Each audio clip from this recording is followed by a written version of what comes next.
what started your interest in things mechanical, and when?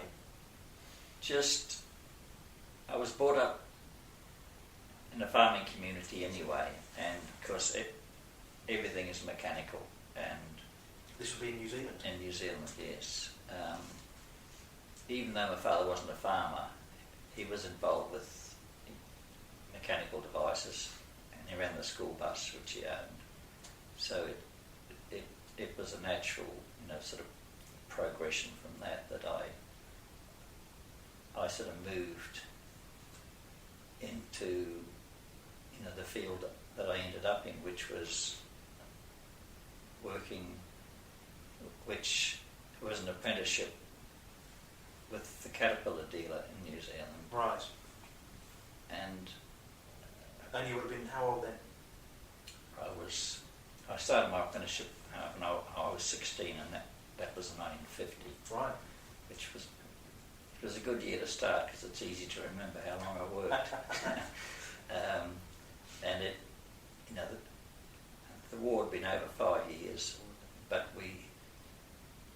there was still a lack of equipment, so it was all, everything had to be repaired, and that was also interesting. Everything was overhauled. Yes, of course. So that was also very good. And from there, I was out of my apprenticeship, which was 10,000 hours, and I was out of that in 4 years because of the hours we used to work. And also a lot of the servicing was out in the fields, and not in a nice workshop. Not all, no. And you've seen the roads on the Rally of New Zealand that they've just held. Well, those were the roads that we used to drive around in our Ford V8 pickups that we had. Right. And of course it was always sideways motoring when you're young. Exactly. When you're young. So that was also nice. That's the piece I liked about the driving bit. And it was while I was involved with that, I suppose, that I got interested in cars, in sort of hill climbs and things. And we would go to hill climbs, a friend and I, to see like Sir Bruce McLaren in his little Ulster Austin and things like that, sort of in those days. Yeah. And that builds an interest up. But actually being an apprentice, you never had any money to buy anything to race anyway. Although you would have, you probably thought you could actually do it at the time, but probably totally misguided. And so then we would go to the New Zealand Grand Prix at Ardmore, and when I saw things like the V16 BRM racing there with Ken Wharton and things like that, I realised they had a lot more ability than I would ever be able to muster up. Yeah. So I thought after that, I thought mechanicking was a reasonably good option. The next best thing. So then, after the tractors, I sort of went into cars a little bit because it was lighter work, and so after tractors, it was not so technically challenging either, which maybe I was lazy and probably didn't like the challenge anymore. So then when some cars actually came along, in like some racing saloon cars, then I got interested in it and in the car club, and so we went from there. And I think a lot of people thought I was better than I was, which is always good if you can fool some of the people some of the time. So we went from there, and we went around New Zealand. I got married in 1957, and we would go to races in the South Island and things like that, the wife and I, actually Marcia and I, and so I sort of got to know a lot of people there. Yeah. And in about the end of the 50s, I sort of got involved with a single-seater Cooper that a friend had bought from England. A rear engine one? Yes. Not a Cooper Bristol? No, it was a Formula Junior, I presume, but with a 1500 engine in it. Right. And I did some work for him after Ardmore, and that would be the first single-seater that I worked on. But that must have been about 1959 or 60, I guess. And I was involved with saloon cars At the same time, obviously at the same time. at the same time, Yeah. but still working for a living as a Of course. mechanic. Mm. Then in about 1963, I had a car accident as a passenger and ended up off work for about a year. Right. So then I got involved with a Lotus Cortina, which was owned by Ford Motor Company in New Zealand, and I prepared that for the first 6-hour race in New Zealand. So then they decided to take the car to Australia for their first 6-hour, and the drivers were to be Palmer and Jackie Stewart. Right. Okay. And which it was racing Melbourne. And what year would that be? that was in 64, that must have been. Yeah, I was going to say 64. 64, that actually both the races were at 64. Right.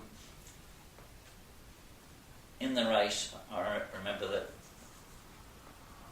Palmer went, he did the first stint in the car. We were running reasonably well. I wouldn't say magical, but reasonably well. And then Stewart took over and did a lap and a half and blew the engine up. But he was used to Cosworth engines, and this was a normal, almost a normal production Lotus Cortina engine. Right. So that was, but that was interesting. It was my first race meeting out of the country. I then came back to New Zealand and actually worked for Palmer then on his Brabham single seater, which had a 2.5 litre climax in it. Right.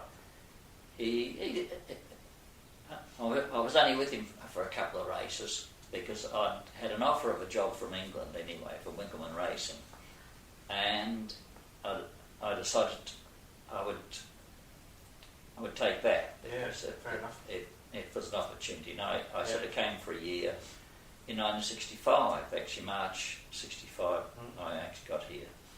And what cars have you been looking after for that then?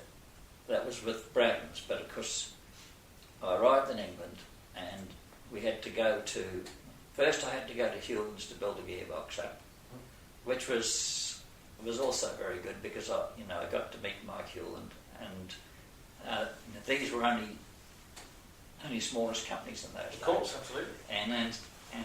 And so Mike was in the business, and he would help you. He'd do anything you wanted. Help you, yeah. And so they were excellent. So I spent some time building the gearbox up. And the reason for building the gearbox was because at Brabham's they said they couldn't supply us with the cars because there were no gearboxes anyway. Right. So I built the gearbox. We took the gearbox to Brabham's, and then they had to build the car for us. And so then you had to help to build the car, help to assemble the car there. Yeah. There was also... That would have been in Surbiton. Was that right? That was it. Brambles? Yes, at Byfleet or wherever they were. That's right. Weybridge. Yeah, actually Weybridge, yeah. That's right. And that's where I met like Sir Denny Holm, because he'd be building his car up, and he was very good. He was very helpful. And Bruce would have been there still? No. Yeah. Yes, of course. Yeah. Sorry. Yeah. So we were So we built the car up, and the bodywork would arrive. I always remember Yokodax turning up with the bodywork in the middle of the night in his Peugeot with it sticking out through the sunroof, because that's the only way he could see it. And with Yok and everything was a laugh anyway. Everything was a bit of a joke. So who would have been your drivers then that first year? First year was Yok and Rent. Yeah. And in the other car, Alan Rees. And that was F2? F2, yeah. Right. And what cars would you be running? That'd be... I'd probably have to have a look at that. I thought probably BT... 18s, perhaps. Yeah. 65, yeah, that does make sense. Yeah. Yes, yeah. And so went from there. We went to races. What were you doing specifically? Just anything and everything at that point on the cars? Yeah, there was a mechanic for each car. Yeah. So you would have. So all we had were 2 mechanics, 2 cars, 2 drivers, and a transporter, and that was it. One of the mechanics drove the transporter anyway. Oh, we both drove the transporter. Exactly. Yeah. So if you went to Sicily, yeah, that was like an epic. Of course. About 3 or 4 days in those days, over all sorts of roads. The word, the autostradas, of course, everywhere. Yeah. So they or B roads. Or to Autopo or something like that. Yeah. It was just all St Norman roads, which was rather nice because you certainly got to see the countries that we visited. Yeah. And a fairly busy season, I would have thought as well. Reasonably busy, yes. You were away. But you were only an F2 team, sort of thing. You weren't running F3 or anything like that. No. Just all we had 2 cars, 2 drivers, a transporter, and 2 mechanics. Right. And so in like Po, you'd have to have 1 mechanic in the pits to look after the 2 cars, and the other mechanic in the signalling area to signal 2 cars. How far away? Oh, it's about... it was well around the circuit. Yeah. So half a lap or a third of a lap away from the pits. You'd be a third of a lap away, You couldn't talk to each other. No such thing as two-way radios or even a fancy phone. like that. No. But so you'd have to do the timing for them? Yes, yeah. Start. Yeah. You do the timing and the signals, but usually you would concentrate on the best of the drivers, whichever one. And like Serene's, the timing area was miles away, but there were people from England who associated actually with the team or friends of the team would often go to Reims, and so they would do the timing. In the timing area, which was at Tilwa Hairpin, which was miles away. So you'd have 2 people in the pits there, 2 mechanics in the pits, and you'd hope they didn't come in. If they came in, then the race was over at Reims. Anyway, yes, of course. Because it was all. And so the first of the seasons went off reasonably well, and I sort of got, I sort of learnt about motor racing in Europe, of course, learn everything, which was completely different from what I was used to.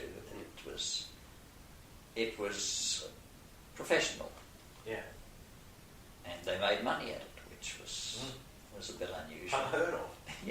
So that's how the team had to run. I found that the letter recently of the job offer that I sent when I was in New Zealand, and it was interesting. I think I came for the offer was for wages would be £18 a week and £3 a day expenses when you're away. Cool, that's not bad. And which was rather interesting. You could live on the continent. This is including hotels and meals and that for £3 a day. Easy. And sometimes you could make some money out of your £3 a day, which obviously the tax man wouldn't like to hear that now, but bring home your pocket. Yeah, absolutely. But you usually wouldn't actually bring it home because you'd end up having an extra meal or something like that. That's right. Or you would stay at a better hotel. I've actually stayed in a hotel in, I think it was in Florence one night. We were running late. We were both ill, and we eventually found one of the flashiest hotels in the area. We didn't care, and I always remember it was about, I think it was 14,000 lira a night each, which was probably about £6 each or something. I don't know what it was. Really posh. But we didn't care. So it blew all the expenses for several days on that sort of thing. So that would happen. And it just went on from there, really. We So what sort of season was your first season for results?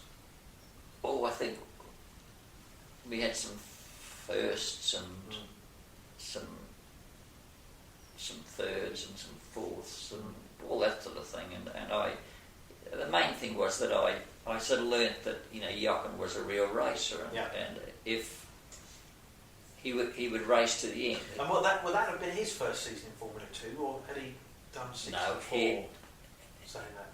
His first season in Formula 2 was when he came to England and raced at Crystal Palace in 1964. Right, okay. Before that, it had been Formula Junior. Yeah, oh yeah.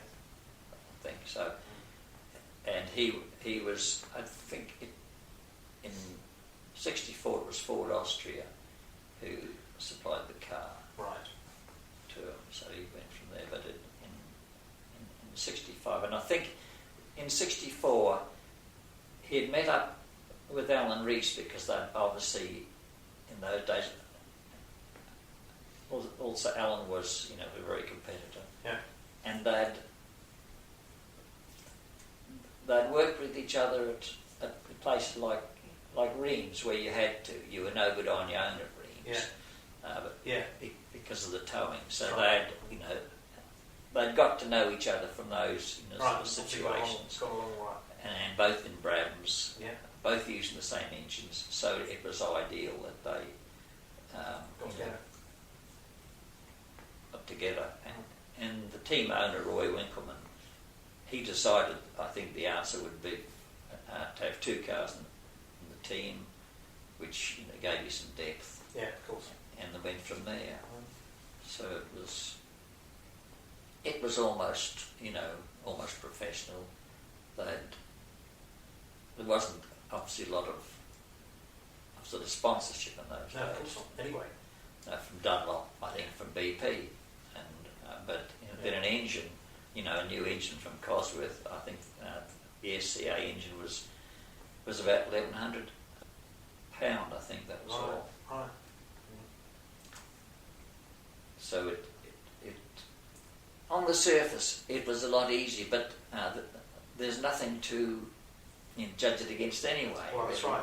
So, if you're working hard and being underpaid, you didn't actually know about it. It was the norm. Yeah, exactly. Yeah, that's right. That's what you're used to. Yeah, That's right. What you're used to. But the trips were interesting for me, because I'd sort of never been around Europe as well. So absolutely. Before. Yeah. And so I went to places that you sort of read about. Yeah, and there's lots of places that I would like to go back to occasionally, and I sort of have been. When Master was alive, we would we'd go to places. I've been here. We stopped in a hotel here. Yeah. Here's a hotel we stopped in, and things like that. Brilliant. And there's something else. There were teams around you also that you got to know the personnel from them, and some nights you'd be heading for a hotel and you'd meet up and say, "Oh, we know there's a hotel, okay," and you'd end up in hotels there. Yeah. Then we moved on to 67 really, because in 66 in Brabham Honda beat us everywhere. Oh, absolutely. Except Brands Hatch for the last race at Brands Hatch. So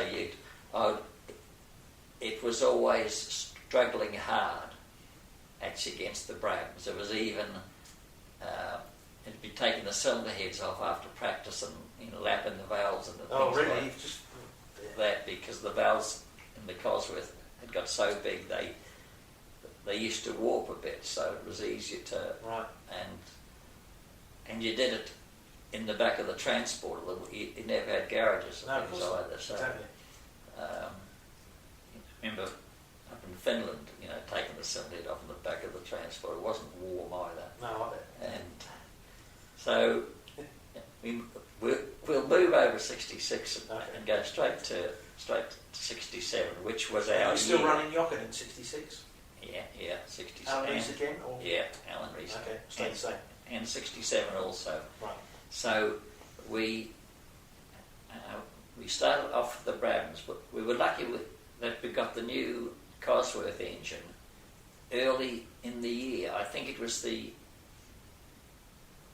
first engine from Cosworth, the FVA. Yeah. And so they supplied an engine, and we put it into one of our 1966 cars, and we tested a lot. We used to go to Goodwood, and we used to go to service, and so we had a good knowledge of the engine. I think we were the first ones to crack a block in the engine, because when that happened,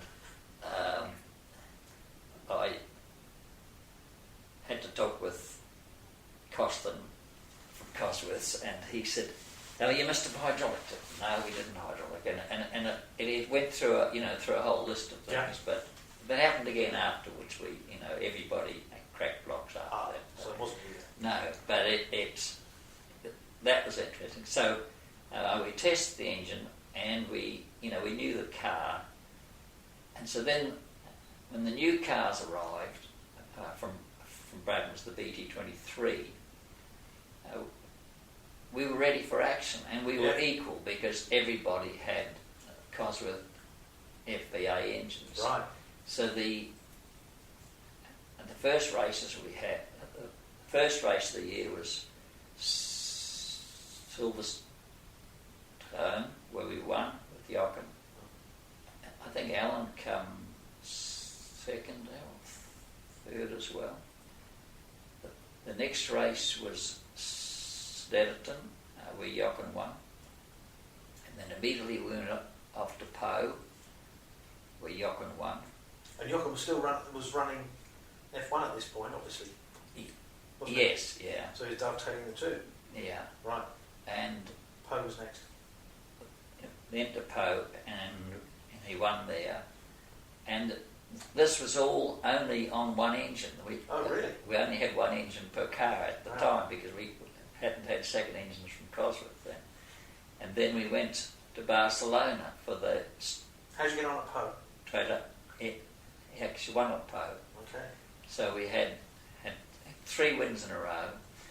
Then we went off to Barcelona, and the engines were getting slightly tired by then. I bet. And it sort of came back to me that Denny Holmes said, he said, you don't have to worry about Jochen, because his engine's starting to smoke. And so I sort of heard this, and I thought, well, how are we going to overcome this? So, we had no parts at all for engines.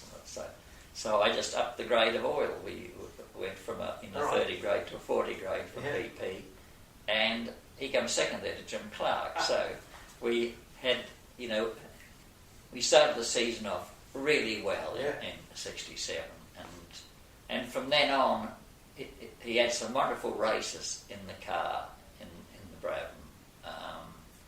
I think we won. So I presume that Brabham, the BT23, was a thing to have at that point, was it? Yes, yeah.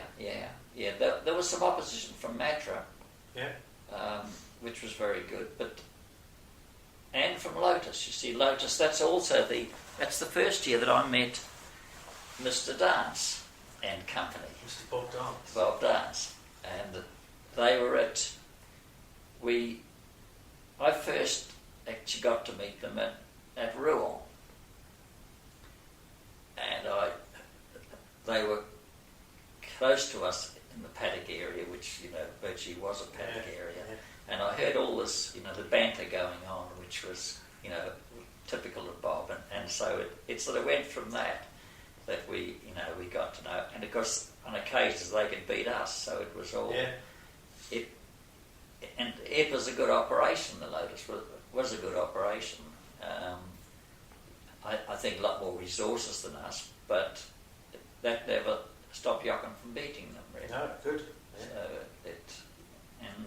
Yeah. So I'd say Lotus and the Braddon and Matra were all sort of up there in those days. Yeah. Because occasionally, the Matra could beat us on occasions also. Right. Who would have been running the Matra? I think it might have been Stuart. Might have been in the Matra. Was he in an F2 car? Was it? Yes. Yes. Right. Because he went off.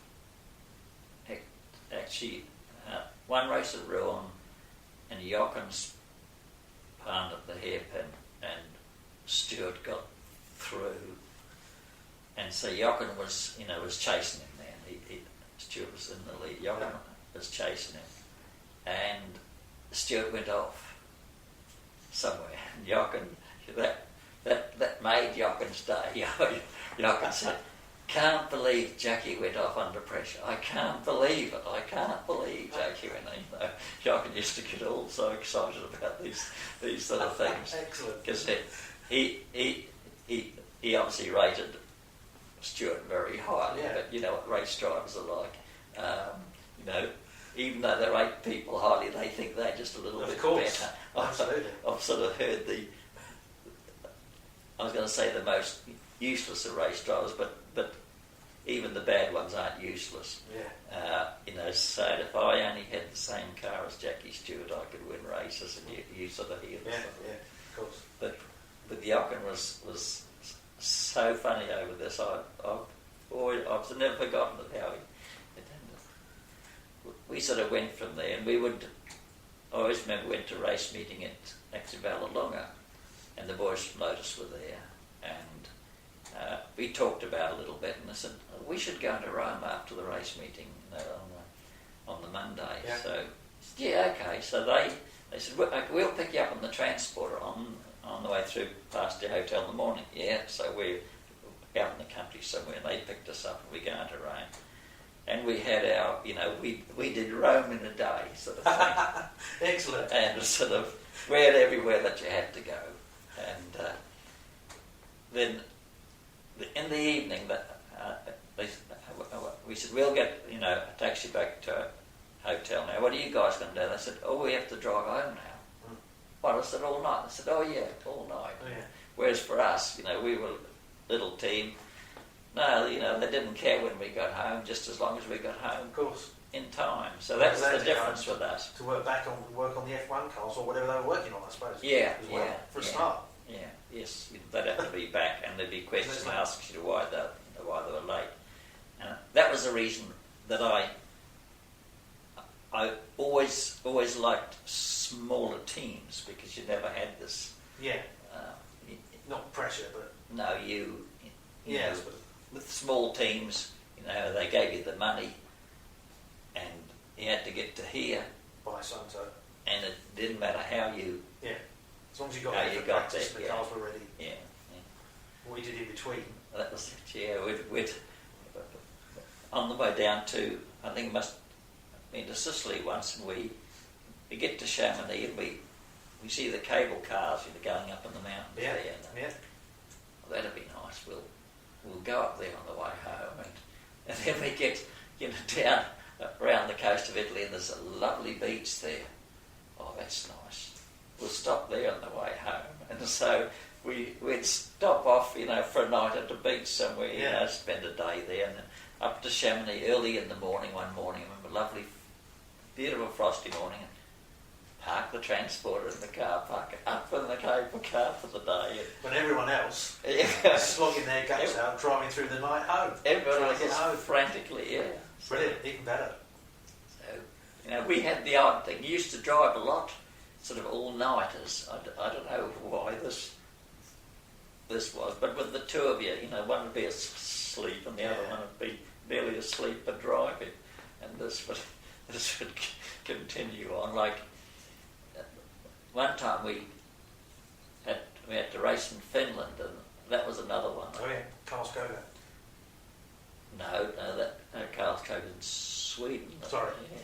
Yeah. This was at one race was at Hamelina, but there was another one before that. I can't think of the name of the circuit, but the two cars for Winkelmann's, the one was for Jochen, and another car for Alan Rees was actually hired out to Jochen Bonnier. Oh right, okay. So then there's a third car that Brabham's had no engine, and I had to fit the engine and the gearbox in it overnight for Alan Rees to race. So it was all okay.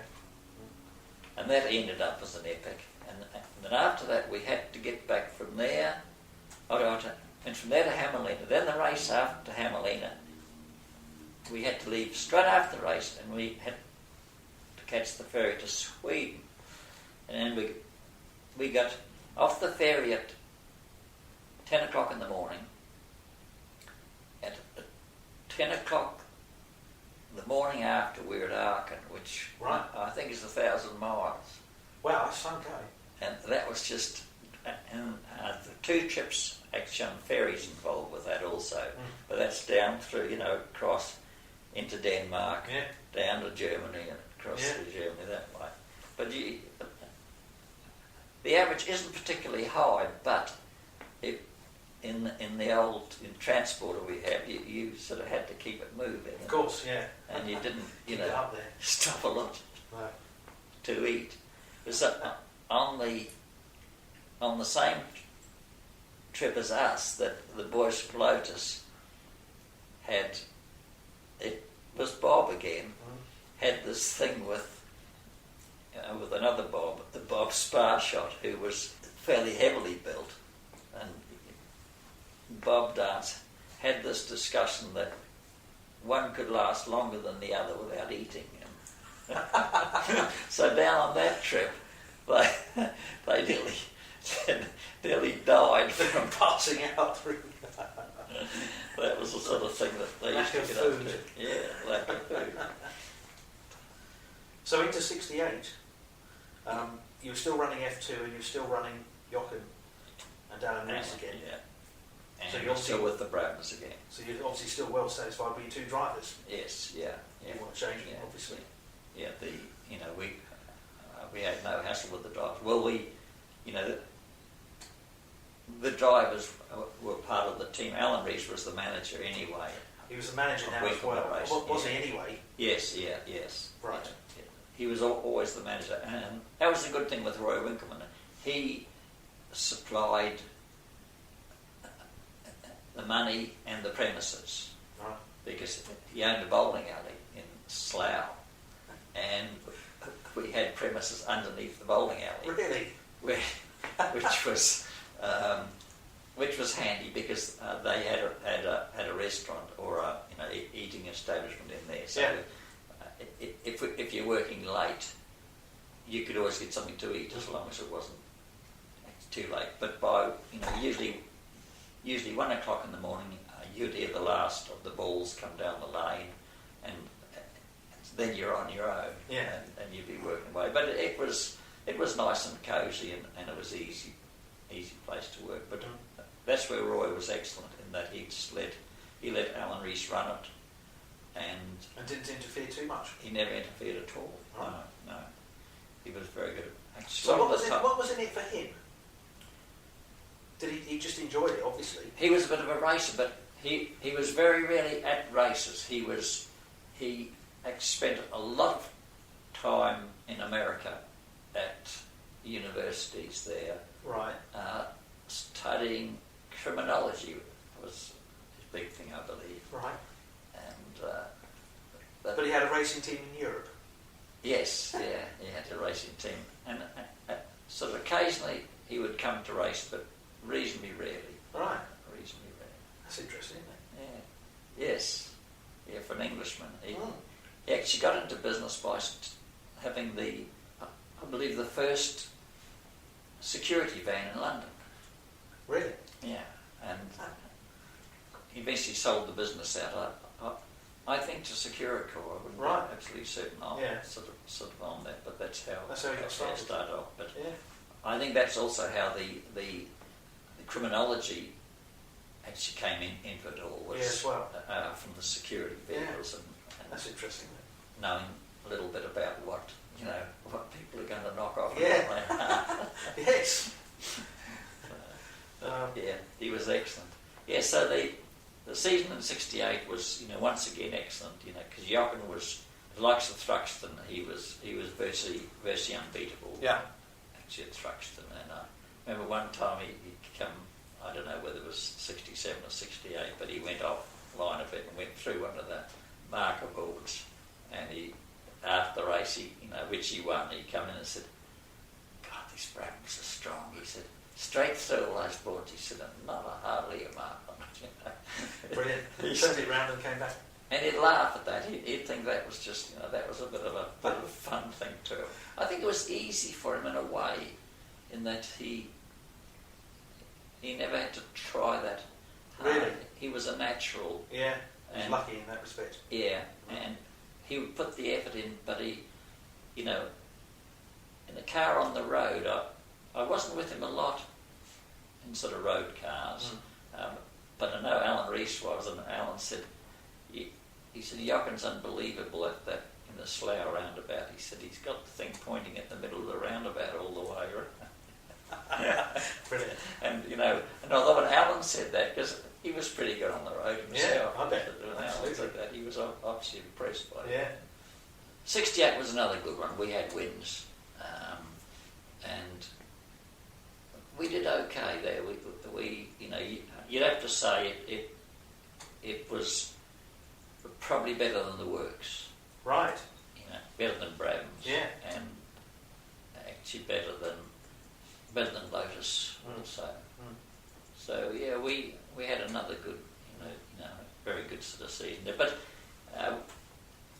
in a way, I sort of took that for granted. I sort of never was. I was never a person that was overwhelmed with the win. I haven't had heroes ever. Right. But maybe this is a New Zealand sort of thing where you don't have heroes anyway. The drivers to me were, that was their job. Yeah. And that's of what course, they did. You did what you did. In Formula 2 also, they all mixed with the mechanics, and it was extremely easy because there were no motorhomes, there weren't anything, so they'd come into the back of the transporter if they wanted to talk to each other or things like that. It was a little bit like motorcycle racing, which was the riders are sort of very normal sort of people. We knew Billy Ivy reasonably well because he bought one of our cars from us at the end of the season, and so he would be around with us if we'd been Hockenheimer somewhere, and he said, "Oh, I have to come out for a meal." We'll all go. I know where there's a restaurant because Billy knew where everything was, and so you'd all meet up and you'd head off the restaurant that he knew. I remember one night there with Billy, he had a Maserati Ghibli, and he sort of knew I was into cars and that, and he came out of the restaurant. He said, "Pete," he said, "have a drive on the Mazda." He said, "You see what he thinks? It's nice car. He said, much better than a Ferrari. Have a drive." So I sort of drove back to my hotel and with Billy, and it was like that all all the while. Actually, Poe one year. This must have been '68, and he came past us in the morning. We were on the way to Barcelona, and we had Peter Briggs with us, and he was a bit ill, old Pete, and from drinking the night before. And so Billy came past it in the Mazda, and he made all the eating movements. So it was obviously heading for lunchtime. Okay. And we get up the road about 3 or 4 miles, and there's the Mazda. I parked the other way around with the headlights on. Right. And he's already in the restaurant, Bill, so you just, hop out and go and turn his lights off in the mess and go and have a meal with him. And it was all nice and relaxed. It was, it's nice. It was good. It isn't like, we had to be there exactly, and so you got to meet these people. And That's right. I was looking at a magazine here, it isn't a magazine, it's a book, on the motorcycles and sidecars in the World Championship. And there's a guy in there.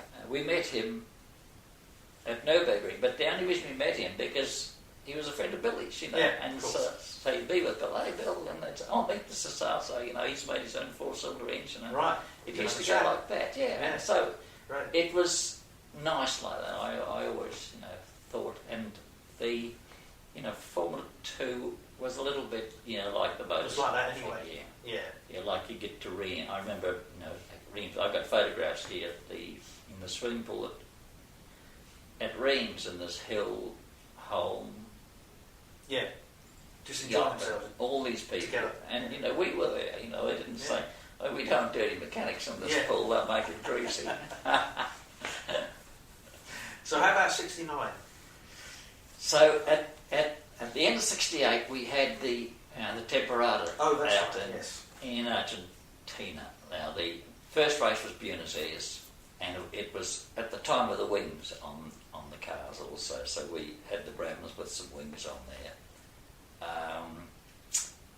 and the Ferraris were out there also with their V6s, which oddly enough we'd hammered them in Europe most of the time. Mm. But we get out to Argentina, and for some obscure reason, they were quick. So we suffered a little bit, but I think Jochen came second in overall over the 4 races there. Right. In San Juan, because he missed practice, he started from the back of the grid there and finished either second or third, I think it was like. How many cars would you have had on the grid? We had 2 cars there, and then all the other teams were out there. All the Lotus weren't there. No. But Oliver was. Matcher were there, Ferrari, us, Frank Williams. He had some local drivers, and so then there were some other local drivers in there also. But the good thing there was driving between the races. Right. They supplied us with some old cars with bald tyres, some Chevy 2s which had the 6-cylinder engine in Argentina, and of course it was big distances. Yeah, absolutely. And sort of open roads, and they'd had a revolution there in '66, hadn't they? I think the army had sort of taken over. So there were a lot of people walking around there with guns, and there were checkpoints on the roads, and they'd pull you up, and the guy'd have the gun resting on the windowsill and things like that, which made it a little bit nervous. But we just reach and handle all the papers, and they'd look up and hand it back to us. But in one part we were coming back from San Juan, and I remember I was driving, and there was this big long straights with sort of nothing either side, and there were truck stops on the way, and everybody actually pulls in there, and you have something that's sort of unedible, or you wouldn't eat it if you had a choice. You have no choice, so you'd stop. But at the one part we were, doing around 90 mile an hour, and this old Chevy thing was just wafting along.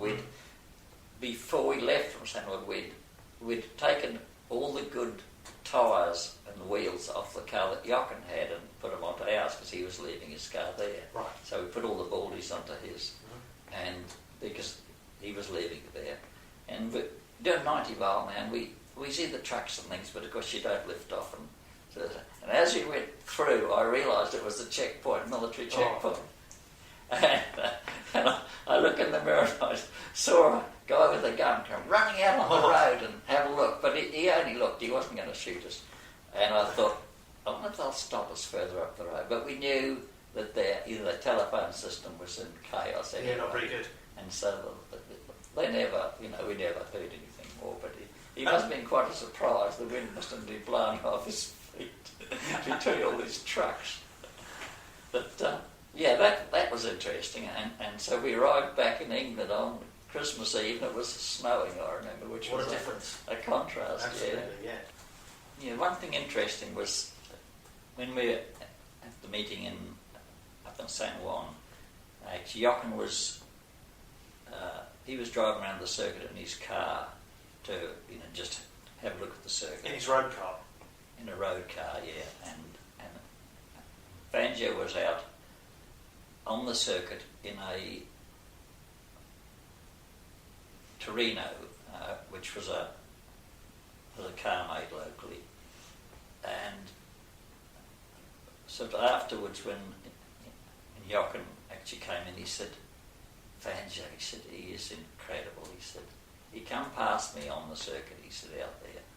He said, it's hell of a dusty and that. He said, he comes past me, he said, and I try to hang on. He said, the man is so good, he said, even now, he said, if you had him in a modern single seat, he said, he would be so quick. The man's incredible. Really? Yeah. Which was unusual to come from Jochen, who he sort of never, heaped a lot of praise on anybody. Right. I thought that was... high praise indeed. Yeah, that was excellent, yeah. And that would have been, 10 years after he retired? After he retired, at least. So, 68, yeah. Would have been, wouldn't it? He must have retired in 58 about it. Yes, and I think he retired when he was, 48 or something? Yeah. He was, I think. Yeah, something like that. So 10 years later, that's... If Jochen Rindt thought he was quite decent then... Yeah, so it was... Yeah, I thought that was, that was rather nice of Jochen because it was unusual. Was it? Unusual to praise anybody, yeah. He was always actually saying, even the Bradman Hondas, I remember he'd say, they're not unbeatable, they're not unbeatable. And he just carried on for a season saying that and, beat him in the last race, but, with a bit of luck. But he never gave up, so when he would praise somebody like that, I thought that was